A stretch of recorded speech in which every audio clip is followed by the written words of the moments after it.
প্ৰধান অসম চৰকাৰৰ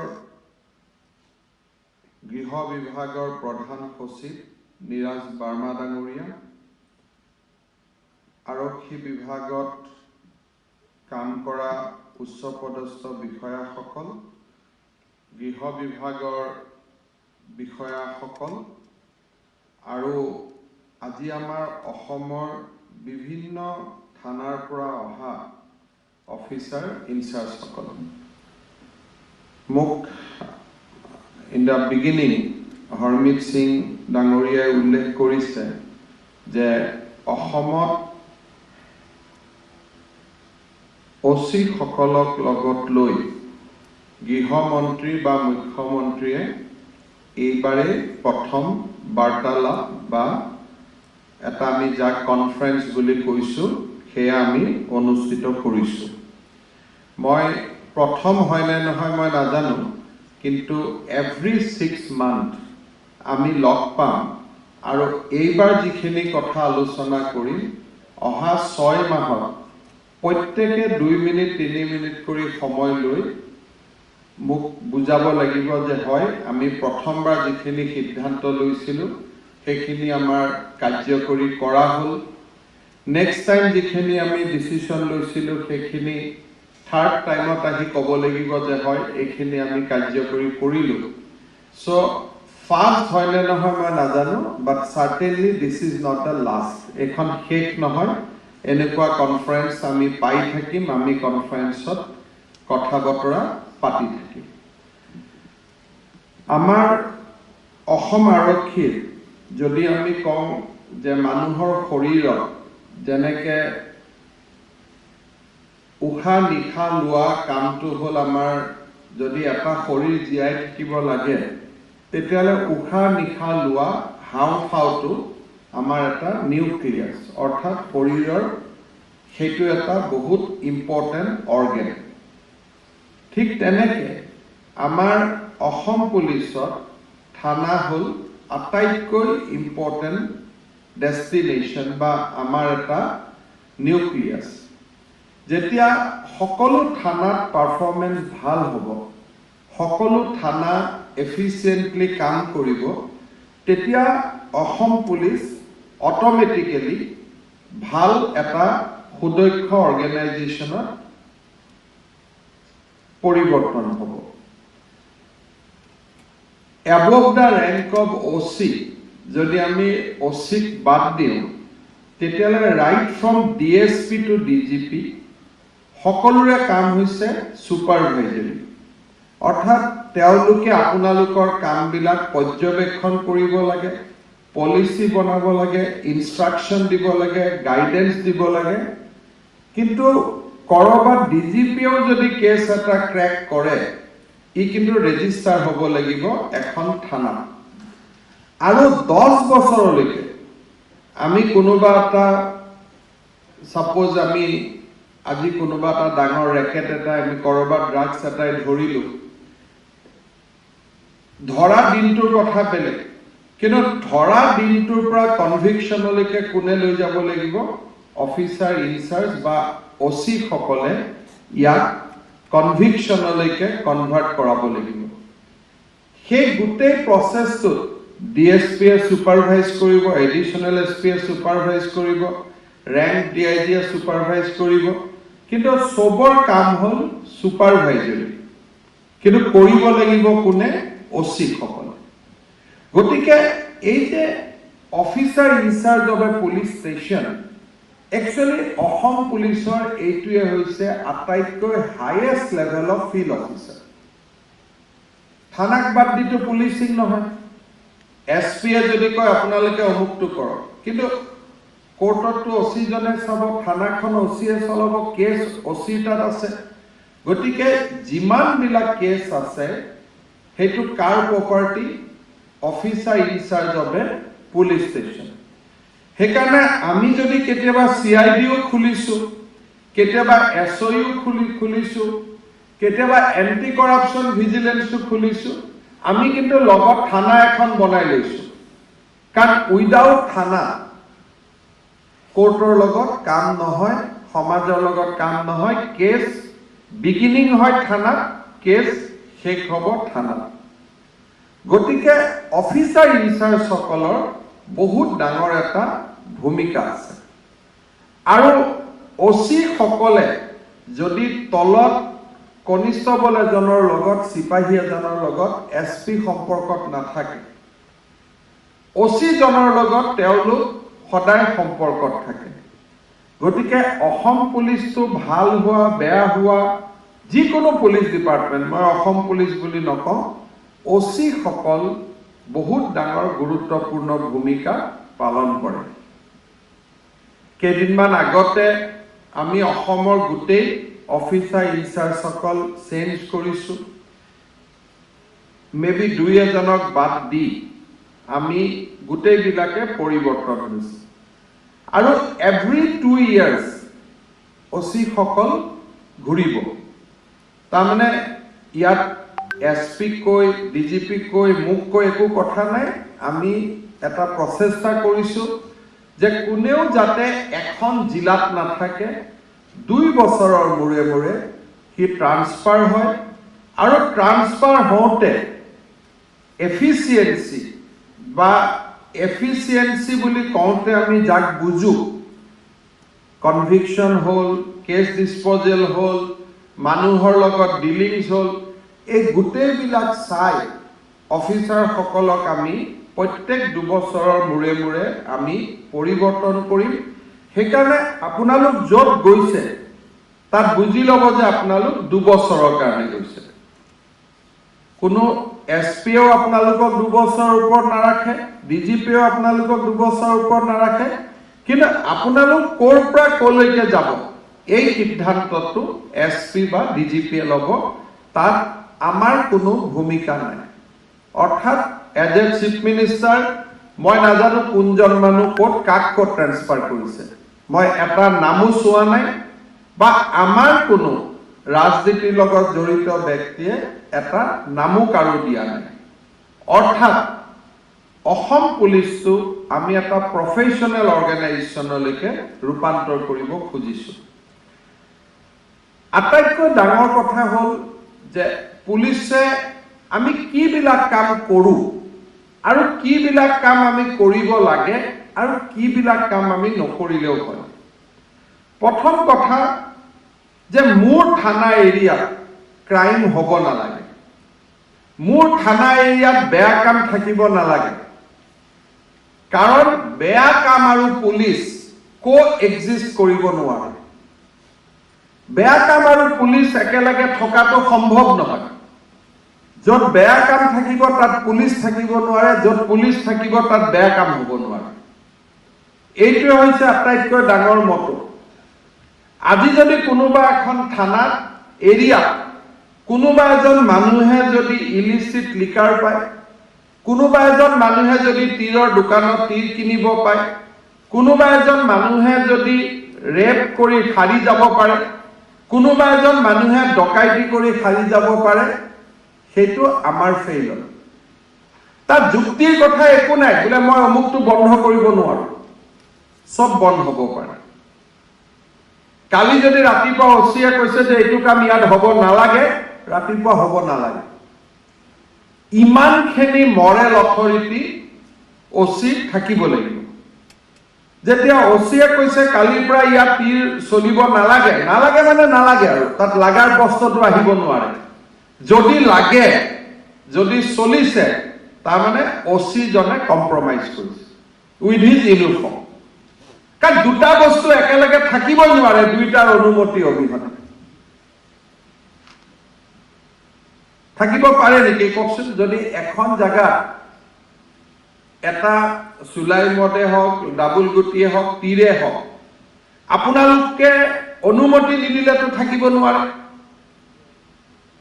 কোনোবাই যদি কয় ছাৰ মই গমেই নাপালো, আৰে ৰাস্তাৰ যেতিয়া মানুহে গম পায় আপোনালোকে কিয় গম নাপাব? তাৰমানে আমি গম পাওঁ, কিন্তু কিবা কিবি কম্পালচনত আমি তাক ৰাখিব লাগে। আজিৰ পৰা সেই কম্পালচনৰ পৰা আপোনালোক মুক্ত। না কাবাক আপোনালোকে এইটো কথাত সুধিব লাগে, না কাবাক আপোনালোকে এই কথাৰ কাৰণে আপোনালোক কাবাৰ ওচৰত দায়বদ্ধ। বেয়া কাম মোৰ থানা এৰিয়াত নহব আৰু তাৰ কাৰণে যদি মোক সিনিয়ৰ অফিচাৰৰ বেয়া পায় মোৰ উপায় নাই কোনোবা সিনিয়ৰ অফিচাৰে কলে বুলি তেওঁৰ গাড়ী তেল ভৰাই দিয়াটো মোৰ কাম নহয় কোনোবা সিনিয়ৰ অফিচাৰ আহিলে তেওঁক ভাল কৰি চাহ খোৱাটো মোৰ ডিউটিৰ ভিতৰত নপৰে কোনোবা সিনিয়ৰ অফিচাৰ আহিলে মোৰ এইটো ডিউটিৰ ভিতৰত পৰে যে স্যাৰ যোৱাবাৰ মোৰ গোটেই কেইটা কেছত মই চাৰ্জশিট দি দিলোঁ স্যাৰ মোৰ কোনো চাৰ্জশিট পেণ্ডিং নাই স্যাৰ মোৰ ইয়াতে অমুকে ৰেপ কৰিছিলে তাক মই এইটো ব্যৱস্থা কৰিম মোৰ ইয়াতে অমুকে অমুক কৰিছিলে তাৰ মই এই ব্যৱস্থা কৰিম আপোনালোকে কি এক্সপ্লেনেশ্যন দিব লাগিব ভাতৰ লগত মাংস খোৱালে নে মাছ খোৱালে সেইটো নহয় কেইটা কেছ ডিসপোজ কৰিলে কেইটা কনভিকশন হল কেইখন চাৰ্জশিট দিলে তাকহে আপোনালোকে উত্তৰ দিব লাগিব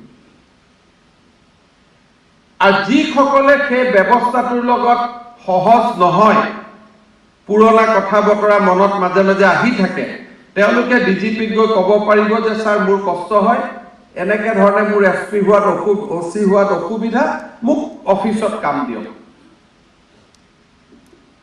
আমাৰ কোনো কথা নাই কাৰণ সবেই সব কাম নকৰিব পাৰে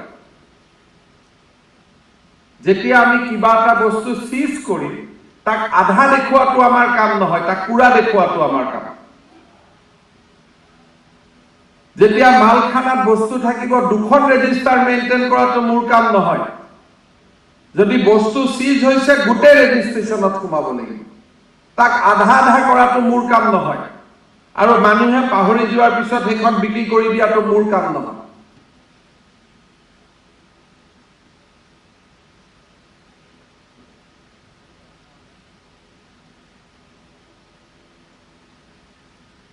আমাৰ কাম কি যে কমপ্লিট আইনৰ শাসন দেশত হ'ব লাগিব যি পুলিশ মেনুৱেলত যি ধৰণে আছে বস্তু সিজ হৈছে কোট লিখিব লাগে বস্তু আমি পাইছো ইয়াতে আমাৰ ফোন আহিছে ফোনটোক দুই ভাগ কৰি কোনোবাক আঙুঠি বনাই দিয়াটো কাম আমাৰ নহয় আমি সোণাৰীটো নহয় আমাৰ কাম সোণাৰী নেকি কওকচোন আমি পুলিশ পুলিশৰ লগত আন কামৰ ডিফাৰেন্সটো আমি বুজিব লাগিব কাৰোবাক দুখন গাড়ী এৰি দিলো গাড়ী এৰি দি আমি সকলোকে বুজালো লোকেল মানুহজনকো মাতিলো যে তয়ো খা এইটো আমাৰ কাম নহয় আমাৰ কাম হ'ব যে আমাৰ চকুৰ আগত বেয়া কাম হ'ব নোৱাৰে আমাৰ যেতিয়া চকুৰ আগত বেয়া কাম হ'ব নোৱাৰে আমাৰ নলেজত যেতিয়া বেয়া কাম হ'ব নোৱাৰে তেতিয়া মোৰ ইউনিফৰ্মটোৰ বহুত গুণে প্ৰেষ্টিজ বাঢ়িব মোৰ ইউনিফৰ্মটোক মানুহে ৰেসপেক্ট কৰিব আৰু এই ইউনিফৰ্মটোৰ ৰেসপেক্টটো যাতে বজি থাকে বৰ্তি থাকে তাক চোৱাটোৱে হৈছে মোৰ দায়িত্ব আজি আমাৰ কিছুমান আমি নিয়মত কৰিছো এজন লৰা ষ্টুডেন্ট পঢ়িব যাব লাগে পাছপোৰ্টৰ বাবে লৰাজনৰ কাগজ আহিছে সিটো আমাৰ লৰা তাৰ যদি পাছপোৰ্টখন দিওতে কোনোবা গাৰ্জেনে যদি মোক লগ কৰিব আহিব লাগে হেতুটো মোৰ ফেইলৰ হ'ল ন এটোটো মোৰ সাকসেস নহল বৰঞ্চ মই যদি ফোন এটা কৰো যে বাবা তোমাৰ ভেৰিফিকেশন আহিছিল ভেৰিফিকেশনটো কৰি দিলো ভাল কৰি পঢ়িবা গোটেই ফ্যামিলিটো আপোনাৰ সোৰ্স হৈ গ'ল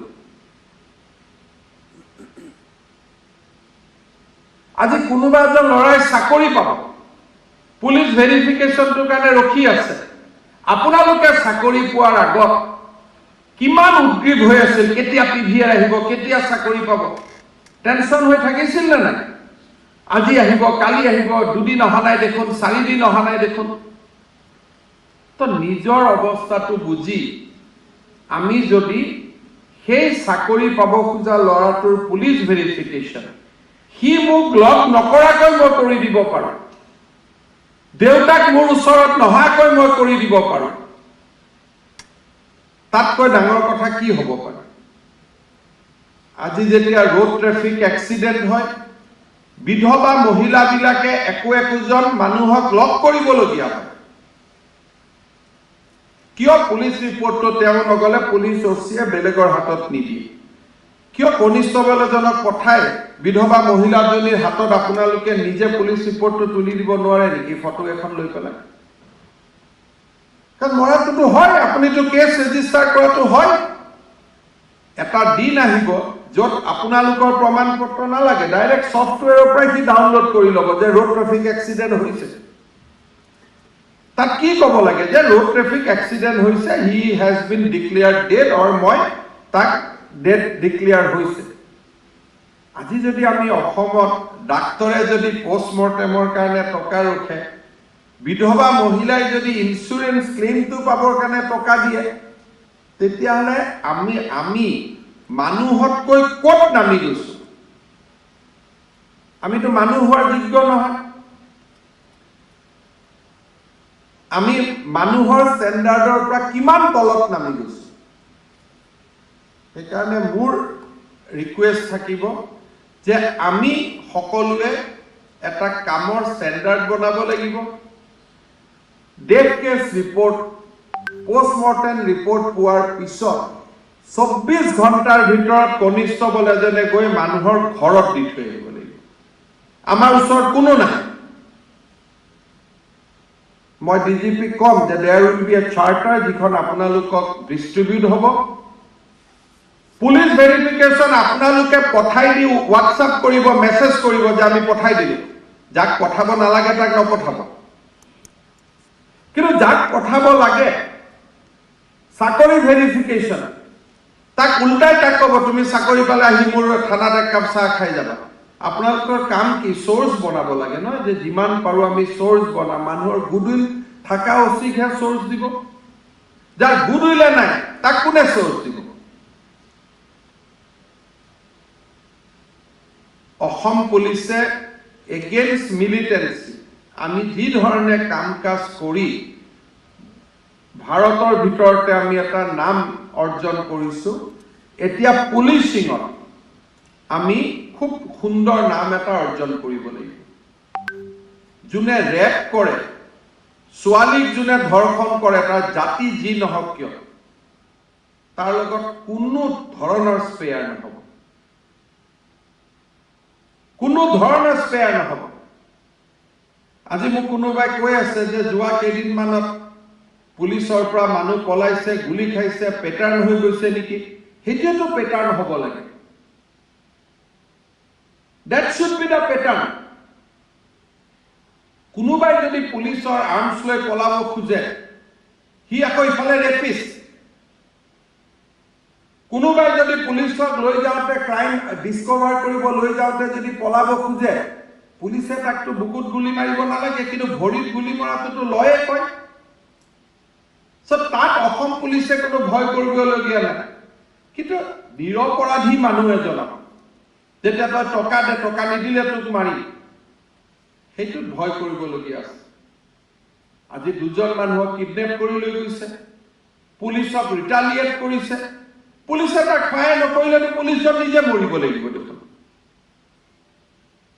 কিন্তু এই যিটো আইনে আমাক যিখিনি কাম কৰিব অনুমতি দিছে সেই কামখিনি কৰাৰ আগতে আমাৰ কনসিয়েন্সত আমি ক্লিয়াৰ থাকিব লাগিব যে আমি যিটো কৰিছো সেইটো আমি ফৰ দা পাব্লিক কৰিছো ইয়াত আমাৰ কোনো ইন্টাৰেষ্ট নাই আমাৰ ইয়াত কোনো ইন্টাৰেষ্ট নাই আমাৰ নিজৰ ইন্টাৰেষ্ট নাই ইয়াত জনকল্যাণৰ কাৰণে ৰাইজৰ কাৰণে আমি টাফ একশন আমি ল'বলগীয়া হৈছে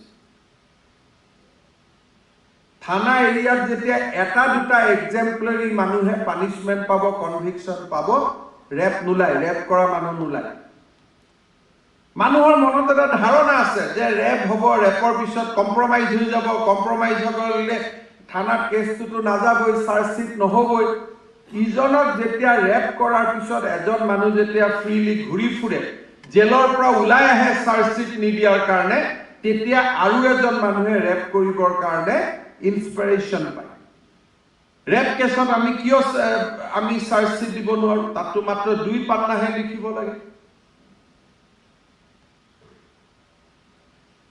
ডক্টৰৰ পৰা ৰিপৰ্টখন লাগে, আই উইটনেছ লাগে, 2 পান্নাৰ চাৰ্জশ্বিট এখন কোৰ্টত দিব লাগে 3 মাহৰ ভিতৰত। এখন থানা এৰিয়াত কেইটা ৰেপ কেছ হয় মাহত? 3টা, 4টা, 5টা কেছৰ চাৰ্জশ্বিট লিখিবৰ কাৰণে আমি লিখিব লাগিব, কাৰণ মোৰ মাক ৰেপ কৰিছে, মোৰ ভণ্টিক ৰেপ কৰিছে, মোৰ ছোৱালীক ৰেপ কৰিছে।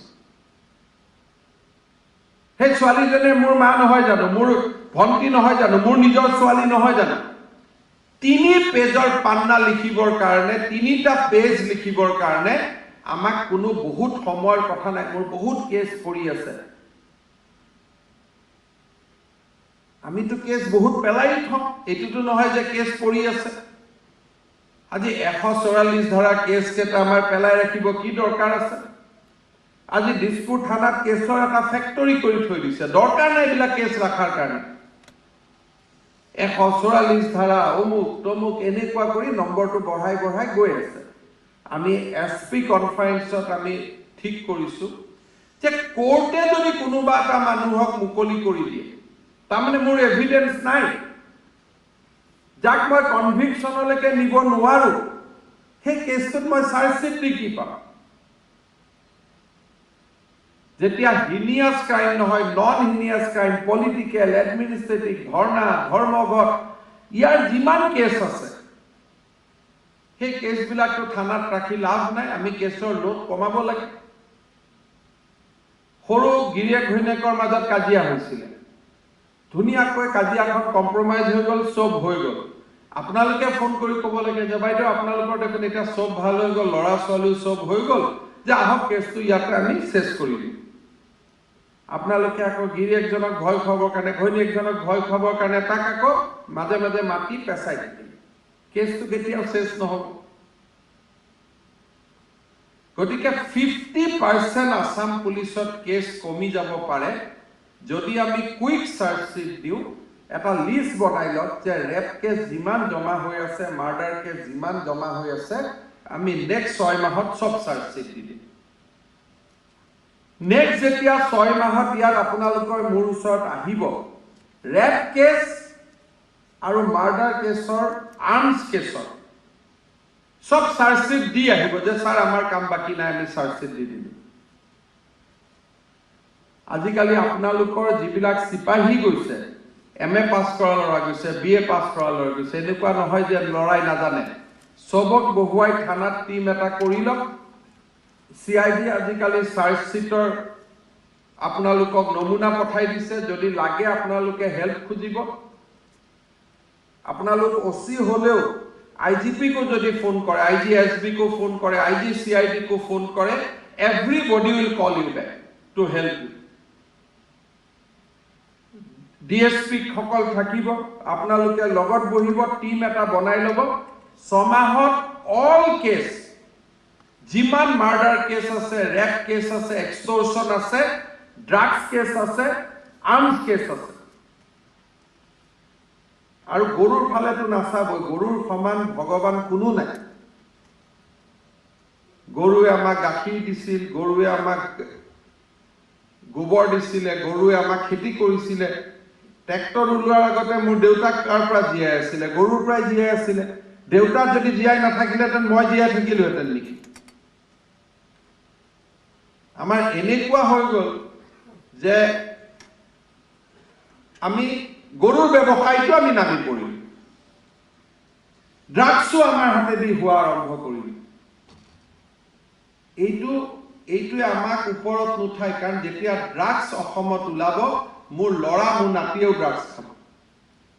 যিকোনো ক্ৰাইম কৰাৰ আগতে, ক্ৰাইমক এনকাৰেজ কৰাৰ আগতে আমি ভাবিব লাগিব যে ইয়াৰ বলি মোৰ নাতিও হ'ব পাৰে, মোৰ খুৰাৰ ল'ৰা হ'ব পাৰে, মোৰ ল'ৰা হ'ব পাৰে। আপোনালোকে যি কৰিব সেইটো আপোনালোকৰ কাৰণে নহয়, আমাৰ সকলোৰে কাৰণে। লাষ্ট 45-55 days মই আগতে কৈছো যে against ULFA, against extremism, Assam police has done exemplary work. যোৱা 2 মাহত আমাৰ বহু কেইজন OCয়ে ইমান ভাল কাম কৰিছে, ডাঙৰ ডাঙৰ ড্ৰাগছ ৰেকেট নিউট্ৰেলাইজ কৰিছে, কেটল স্মাগলিং এক প্ৰকাৰ বন্ধ হৈ গৈছে। আৰু কোনোবাই দুধনৈ থানাত ইমান ধুনীয়াকৈ গাড়ীবিলাক পুৰণা চুৰি গাড়ী সব ৰিকভাৰী হৈছে কাৰ্বি আংলঙত আমাৰ খটখটিত কিমান ভাল কাম হৈছে লাষ্ট 45 ডেজ সো আমি তেনেকুৱা এটা পুলিচ ফোৰ্স বিচাৰো যিটো ফোৰ্সক লৈ আমি গৌৰৱ কৰিব পাৰো যিটোক লৈ আমি ইনস্পায়াৰ হ'ব পাৰো যে ইয়েস আমি সুৰক্ষিত হৈ আছো মানুহ তেতিয়াহে শুব যেতিয়া আপোনালোক হাৰে থাকিব নহলে মানুহ কেনেকৈ শুব কালি আমাৰ গুৱাহাটীত এজন ৰিটায়াৰ্ড আইএছ অফিচাৰ ঘৰত 6 তলাত উঠি মানুহে ফোন চুৰ কৰিছে আৰে এটোতো অচিজনৰ নামতে চুৰ আহিব নালাগে অমুক অচি গতিকে চুৰ থানা এৰিয়াৰ পৰা পলাব লাগে ক্ৰিমিনেলে অচিক ভয় কৰিব লাগিব আৰু সাধাৰণ মানুহে বিশেষকৈ দুখীয়া মানুহখিনি আপোনালোকক আশ্ৰয়স্থল বুলি ভাবিব লাগিব এজনী মহিলাক যেতিয়া কোনোবাই ৰেপ কৰিব খুজিব তাই দৌৰি দৌৰি আহি থাকা মানে ভাৰতীয় নুবুজায় এনআৰসি হোৱাই নাই এতিয়ালৈকে অসমত প্ৰক্ৰিয়াহে চলি আছে গতিকে যাকে জানে যে ইয়াৰ বেকগ্ৰাউণ্ডটো মোৰ ডাউট আছে তাক বাদ দি বাকি যিসকল অসমৰ মানুহ ভাৰতৰ মানুহ খিলঞ্জীয়া মানুহ তেওঁলোকক পাছপোৰ্টত ৰিপোৰ্ট দিওঁতে আপোনালোকে সময় নলব ফাইনেলি 6 মাহৰ মূৰত যেতিয়া মোৰ ইয়াত আহিব এজন অচিয়ে ক'ব যে স্যাৰ মোৰ এৰিয়াত বেয়া কাম নাই এটলিষ্ট মই জইন কৰোঁতে যদি 100 আছিল তাক মই 50 লৈকে নমাই আহিছোঁ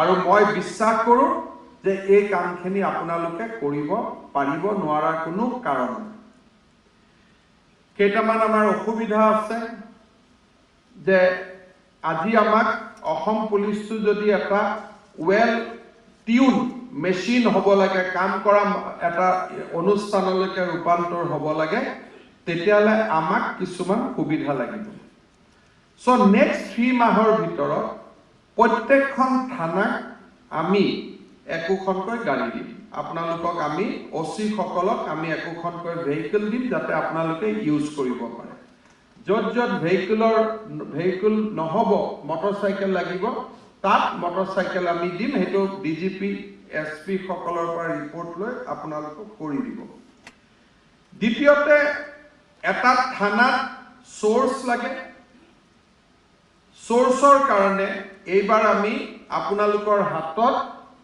কিবা এটা এমাউন্ট আপোনালোকৰ হাতত পৰিব আৰু আইজি এসবিয়ে হেতু আপোনালোকক নিজে পোৱাৰ ব্যৱস্থা কৰিব এমাউন্টটো ডিপেন্ড কৰিব কোট কিমান আপোনালোকে পাব তাৰ উপৰিও থানাখন চলাবৰ কাৰণে আপোনালোকে 2.5 লাখ रुपीस এনুৱেলি আপোনালোকে কন্টিজেন্সি এমাউন্ট পাব ইলেক্ট্ৰিচিটিৰ বিল দিব টেলিফোনৰ বিল দিব থানাখন বহাৰ অলপ ধুনীয়া ধামাকৈ ৰাখিব গাড়ীত তেলো ভৰাব সো আপোনালোকে প্ৰত্যেকখন থানাই 2.5 লাখ টকাকৈ পাব কোনোবা থানা অলপ ডাঙৰ হলে সেই এমাউন্টৰ ভিতৰতে অলপমান ঠিক ঠাক কৰিব so apart from source money you will get 2.5 lakhs rupees annually লগত আপোনালোকে ভেহিকল এটা আপোনালোকে পাব মেইনলি গাড়ী পাব কিন্তু সৰ আদিত যত আছে যত আমাৰ অসুবিধা তাত আপোনালোকে বাইক ল'ব দ্বিতীয়তে থানাৰ পৰা যাতে এফআইআৰ ৰেজিষ্ট্ৰেচনৰ কামবিলাক ভেৰি ক্লিয়াৰলি ধুনীয়াকৈ হয় সেই কাৰণে আমি আপোনালোকক ইমিডিয়েটলি কৈ 3টা কম্পিউটাৰ আমি আপোনালোকক দিম একোজন লিটাৰেট যি কনষ্টেবল এলসি বুলি ডেজিগনেশ্যন নহয় কিন্তু যাৰ পঢ়া শুনা কৰা ল'ৰা আছে ওচৰত আপোনালোকে কম্পিউটাৰ ট্ৰেইনিং ইনষ্টিটিউটখনৰ পৰা ল'ৰা কেইজনক ট্ৰেইনিং কৰাই ল'ব মৈত্ৰী প্ৰাও ট্ৰেইনিং দিয়াৰ ব্যৱস্থা আপোনালোকক কৰি দিব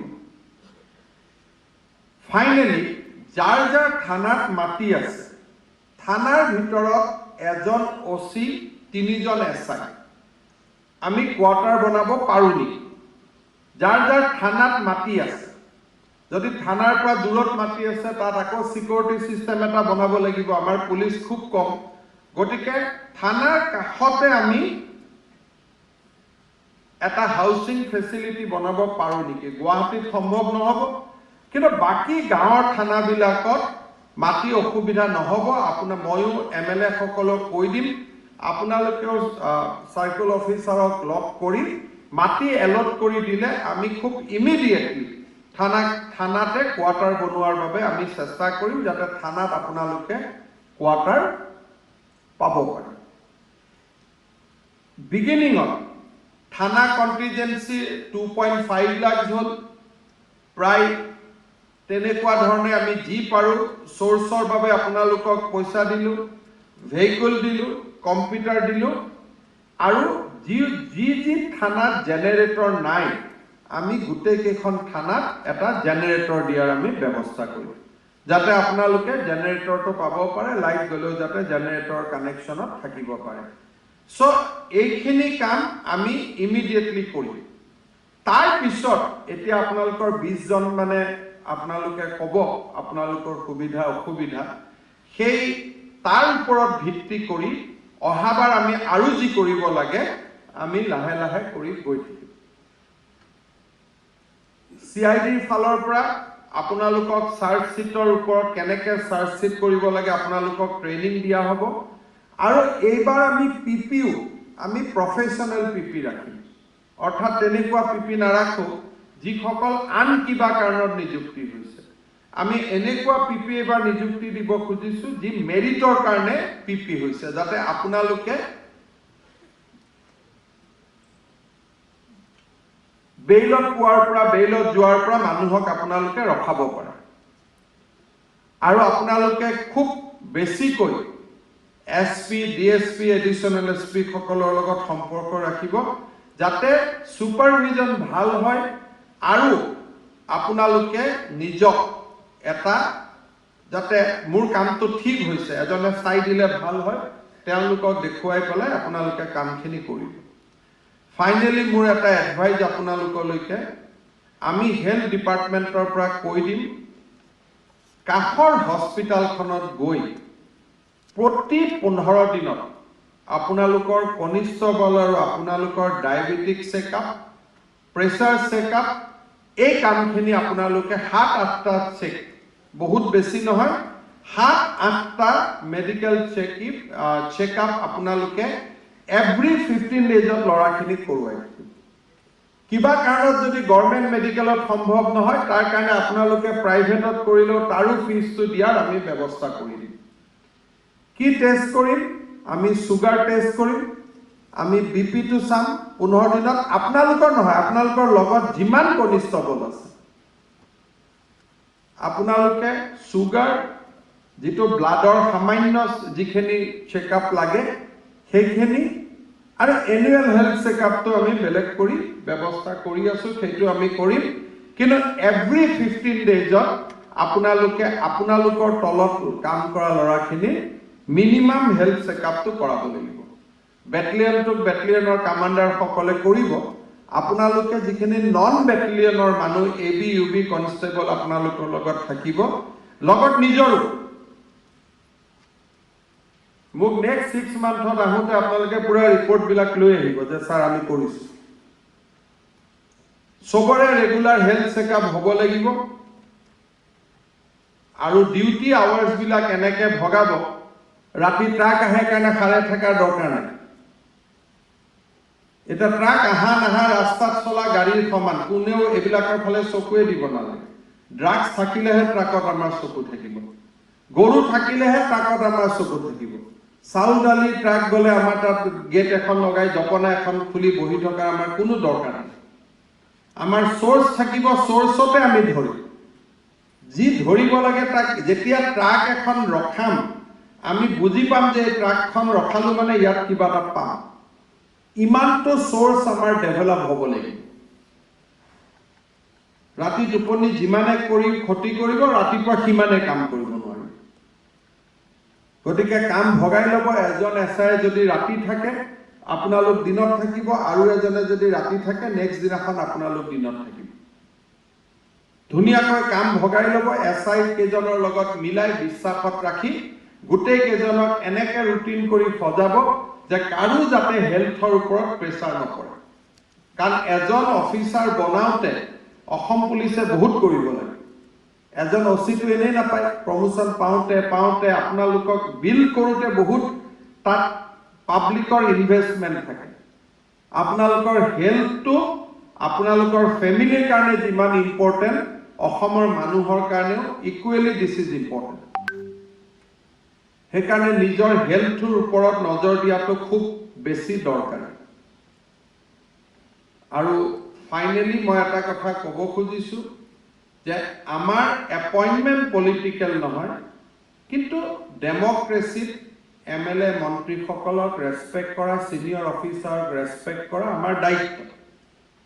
কিন্তু ৰেছপেক্ট কৰি কোনোবা এজন মানুহৰ পুলিচ ভেৰিফিকেশ্যন লাগে, ফোন কৰিম, আমি কৰি দিম। কোনোবা এজন মানুহে চাকৰি পাইছে, কোনোবা এজন মানুহ এক্সিডেণ্ট হৈছে, কোনোবা জেগাত কিবা এটা ক্ৰাইম হৈছে, তেওঁ ফোন কৰিছে যে পুলিচ পঠাই দিয়ে, আমি পুলিচ পঠাই দিম। কিন্তু ক্ৰিমিনেলৰ লগত কম্প্ৰমাইজ নহ'ব। ক্ৰিমিনেলৰ লগত, বেয়া কামৰ লগত চিফ মিনিষ্টাৰে ক'লেও আপোনালোকে কম্প্ৰমাইজ নকৰিব। ময়ো মানুহ, কেতিয়াবা ভুলতে ময়ো ফোন কৰি দিব পাৰোঁ যে অমুক ট্ৰাকখন এৰি দিয়ক না বুলি। নকৰিব আপোনালোকে। সকলো মানুহে টেম্পটেশ্যনত আহে। কেতিয়াবা মোৰো কোনোবাই মানুহে ক'লে বা মোৰে অন্তৰত কিবা এটা জাগ্ৰত হৈ গ'ল, ময়ে ফোন কৰি দিলোঁ ফট কৰি যে অচি এই ট্ৰাকখন এৰি দিয়কচোন। আপোনালোকে ক'ব ছাৰ ইয়াততো বেয়া বস্তু আছে, আপুনিয়েতো কনফাৰেন্সত কৈছিলে এৰি দিব নালাগে বুলি। পাৰিব নাই ক'ব? একদম আপোনালোকে ক'ব, মোক ক'ব যে ছাৰ আপুনিয়েতো আমাক ক'লে এইটো কৰিব নালাগে বুলি। এই ধৰণে আমি চলিব লাগিব। ঠিক আছে? এতিয়া আপোনালোকে 20-22 জন মানে আমাৰ GP সিং সাহেবে আপোনালোকক ক'ব কোনে কোনে কথা ক'ব লাগে, আপোনালোকে ক'ব। আৰু মোৰ মনত এটা ইচ্ছা যে ৰেপ কেছৰ ছাৰ্ভিচ কনভিকশ্যন ঠিক কথা, কিন্তু এনেকুৱা এটা পৰিৱেশ কৰক যাতে থানা এৰিয়াত ৰেপ মাৰ্ডাৰ এইবিলাক নহয়। খুব মানুহৰ লগত ৰাজত থাকক, মানুহক বুজাই দিয়ক যে এইখন চৰকাৰৰ দিনত ৰেপ মাৰ্ডাৰ হ'লে সাৰি যাব নোৱাৰে। নৰ্মেল নিয়মত হ'লে চাৰ্জশ্বিট হ'ব, কনভিকশ্যন হ'ব। পলাব চেষ্টা কৰিলে, থানাৰ পৰা পলালে, আইনৰ পৰা পলালে, আমাৰ হাতত যি আইনে অধিকাৰ দিছে, কোনোবাই পেটাৰ্ণ বুলি কওক, কিবা বুলি কওক, আমি জিৰ' টলাৰেঞ্চ লৈ আমি কাম কৰিম। আৰু সকলোতকৈ মোৰ এটা ৰিকুৱেষ্ট, ডাক্তৰ ইঞ্জিনিয়াৰ এজন থানাত গ'লে যিটো সন্মান কৰে, দুখীয়া মানুহ এজনকো একে সন্মান আপোনালোকে কৰিব। ফাইনেলি আপোনালোকক এটা কথা কৈ মই সামৰণি মাৰিছোঁ। কথাটো অলপ দাৰ্শনিক, philosophical, but that is a fact. আন্দোলন হ'লে আপোনালোকে ডিউটি কৰিব যাব লাগে, ধৰ্ণা, ধৰ্মঘট, কোনোবাই টায়াৰ জ্বলালে আপোনালোকে খেদি যাব লাগে, বহুত কষ্ট কৰি থাকিব লাগে নিজৰ মানুহবিলাকৰ লগত। সেইবিলাক কিয় হয়? যেতিয়া ডেমক্ৰেটিক ছেটআপটোৰ ওপৰত মানুহৰ হতাশা আহে, তেতিয়া মানুহে চৰকাৰক বেয়া পায়। চৰকাৰ মানে হিমন্ত বিশ্ব শৰ্মাক নহয়, চৰকাৰখনক। নিজৰ পুলিচ ভেৰিফিকেশ্যন এটা নাপাওঁ, সৰু কথা এটা ক'ব গ'লেও, দ্বিতীয় অফিচত লাইচেন্স এখন বনাব গ'লেও টকা দিব লাগে। হস্পিটেলত মই দিব্যাংগ হয়, মোৰ ভৰিখন নাই, কিন্তু ভৰিখন নাই বুলিও চাৰ্টিফিকেট এখন লিখাওঁতে টকা দিব লাগে। তেতিয়াই মানুহৰ মাজত হতাশা হয়। আমাৰ চৰকাৰৰ কাম হ'ল মানুহৰ মাজত যাতে হতাশা নাহে। কোনোবা এগৰাকী মানুহ যদি ধৰ্ষিতা হৈছে, তাই বুজিব লাগিব যে মোৰ পুলিচ আছে, মোক ন্যায় দিব। কোনোবা এজন যদি মানুহ মাৰ্ডাৰ হৈছে, তাৰ পিতৃ মাতৃয়ে বুজিব লাগিব যে অসম পুলিচ আছে, মোৰ ল'ৰাৰ হত্যাকাৰীয়ে শাস্তি পাব। এই স্পিৰিটটো যেতিয়া আমি মানুহৰ মনত জগাব পাৰিম, তেতিয়া আন্দোলন, ধৰ্ণা, ধৰ্মঘট একো নহয়। মই আশা কৰোঁ যে আপোনালোকে খুব ভাল কৰি কাম কৰিব। মই ৰিৱাৰ্ড মই কি দিম সেইটো কথা নকওঁ, কিন্তু ভগৱানে আপোনালোকক বহুত ৰিৱাৰ্ড কৰিব, সেইটো মই জানো।